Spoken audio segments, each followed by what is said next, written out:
चलिए ध्यान दीजिएगा, एक बार फिर से लेके आए हैं माध्यक कैसे निकाला जाता है, इसको अच्छा से समझिएगा ताकि क्वेश्चन आपको एग्जाम में नहीं छूटना चाहिए।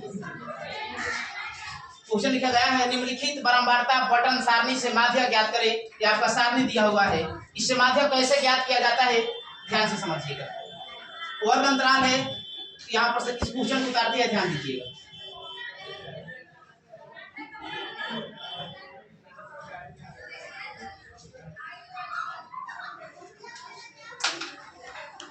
वर्ग अंतराल दिया हुआ है, इसमें यहाँ पर लिखेंगे बारंबारता।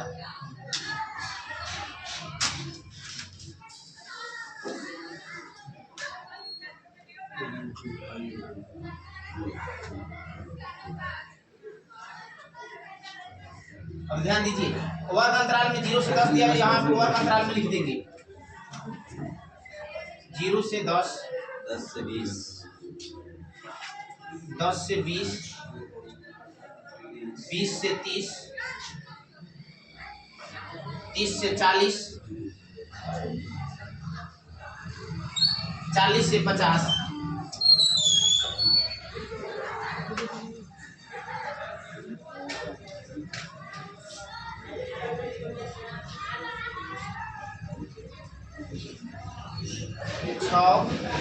बारंबारता में पहले का आंसर 6 है, 6 लिख दिए, उसके बाद में 9, उसके बाद में 12, उसके बाद 8, उसके बाद क्या है 15 है। अब यहाँ पर ध्यान दीजिए आप लोग, कोई किससे बात करे क्लास के सामने। माध्य ज्ञात करने से पहले वर्ग अंतराल हमारा दिया हुआ रहता है, बारंबारता हमारा दिया हुआ रहता है, संचयी बारंबारता निकालना पड़ता है। तो हम कैसे संचयी बारंबारता निकालेंगे इसको ध्यान से समझिए। संचयी बारंबारता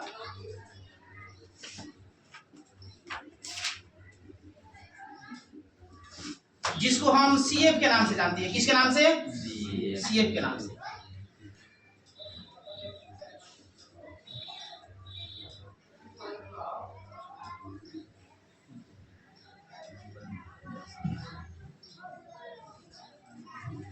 हमारा जो पहले का अक्षर 6 है, इसको 6 लिख देते हैं।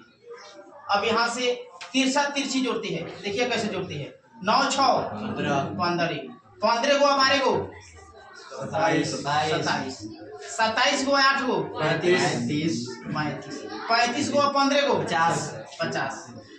ऐसे हम संचयी बारंबारता निकालते हैं।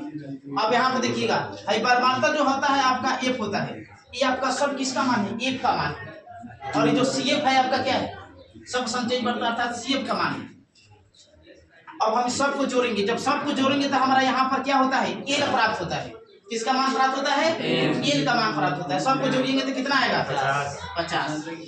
सबको जोड़ेंगे तो कितना आएगा? 50। एक बात हमेशा याद रखिएगा, माध्यक में जो संचयी बारंबारता का जो अंतिम संख्या है 50 है, और जोड़ने पर जो संख्या प्राप्त होता है, दोनों संख्या यहाँ का मान क्या होता है? हमेशा बराबर होता है। क्या होता है? हमेशा यहाँ का संख्या और यहाँ का संख्या बराबर होता है। 50 है तो n/2 का मान यहाँ ज्ञात करते हैं, ध्यान दीजिएगा, n/2 बराबर n का मान 50 है, n का जगह पर 50 लिखेंगे, बाटा में 2 लिखेंगे, 25 दूना 50। n/2 का मान कितना आ गया? 25 आ गया। कितना आ गया? 25। n/2 का मान कितना आ गया? 25। अब जो हमारा 25 निकल कर आया है, इसी से देखेंगे सीएफ में, संचयी बारंबारता में 25 से ज्यादा वाला संख्या कौन है? तो यहाँ देखिएगा, ऊपर से आएंगे 6 25 से छोटा है, 15 भी 25 से छोटा है, 27 25 से 12 है, तो इसी संख्या को हम ले लेंगे। इस संख्या के जितने भी साथ जो संख्या है, सारा संख्या को हम क्या करेंगे? घेरा लगा देंगे। इसके अंतराल के जितनी भी संख्या है सबको हमने क्या किए? ले लिए। अब ध्यान दीजिए, अब इसमें एल का मान, एल का मान इसके सामने जो आएंगे वर्ग अंतराल में, जो निम्न सीमा अर्थात छोटा संख्या होता है, वही हमारा एल का मान होता है। एल का मान कितना हो जाएगा? 20। उसके बाद में एफ का मान देखेंगे, किसका मान? एफ का मान। तो जो हमारा संचयी बारंबारता जो 27 आया है, इसके जस्ट ये सामने वाला संख्या आपका क्या हो जाएगा? इसके सामने वाला संख्या एफ का मान हो जाता है। किसका मान? एफ का मान था। एफ का मान कितना हो जाएगा? 12। अब सीएफ का मान देखेंगे, किसका मान? सीएफ का मान। तो सीएफ का मान संचयी बारंबारता जो हमारे 27 है, इसके जस्ट ऊपर वाला जो 15 संख्या है, यही संख्या हमारा CF का मान होता है। इसका मान CF का मान होता है। कितना हो जाएगा? 15। अब ध्यान दीजिए, अब किसका मान छूट रहा है? H। तो H जो होता है, जो वर्ग अंतराल है, कितना बढ़ रहा है उसको देखा जाता है। 10। तो 20 से 10 में 20 से 30 हुआ, कितना बढ़ा है? 10। तो वही हमारा H का मान होता है। किसका मान होता है? H का मान।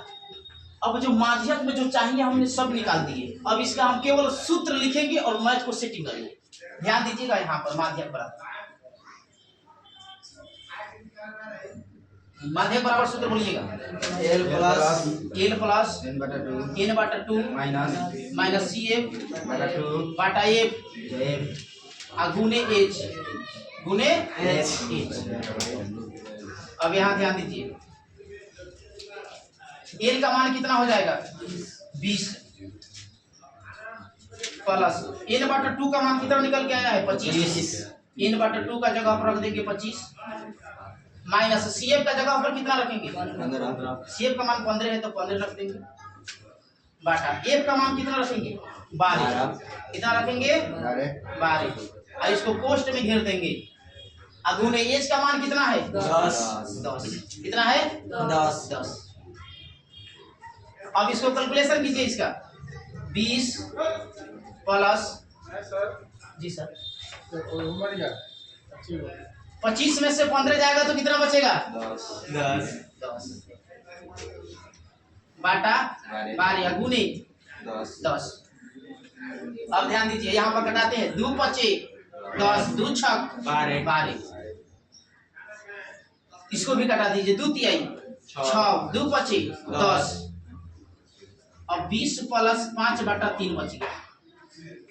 यहाँ 5 है, 5 25 हो जाएगा। ये गुना करेंगे, 5 25 25/3 25/3 हो जाएगा। अब ध्यान दीजिए, 20 प्लस इस 3 से हम 25 में क्या करेंगे? भाग देंगे। क्या करेंगे? भाग देंगे। यहाँ पर भाग देते हैं। ध्यान दीजिएगा, 3 से 25 में कितना आ रहा है? 3 8 24 3 8 24 घट जाएगा तो 1 हो जाएगा। आपका घट जाएगा तो दशमलव देंगे तो 0 उतरेगा। 3 तिहाई 9 3 तिहाई 9। फिर घटाएंगे तो 1 होगा। दशमलव का मतलब होता है कि 0 को अपना से उतरते रहेगा, तो फिर वो 0 उतारेंगे यहाँ पर। 3 तिहाई 9 अर्थात 3 आपका लगातार आते रहेगा, रिपीट करेगा। तो कितना आया? 8.33। जब 3 से हम 25 में भागा देंगे तो कितना आएगा? 8.33। 20 में 8.33 को जोड़ेंगे तो 20 8 28.33। यही आपका क्या हो जाएगा? माध्यक बराबर आंसर हो जाएगा। अच्छे से इसको उतार लीजिए और नोट कर लीजिए और अच्छा से समझ लीजिएगा। अगर वीडियो अच्छा लगे तो लाइक और शेयर कीजिएगा।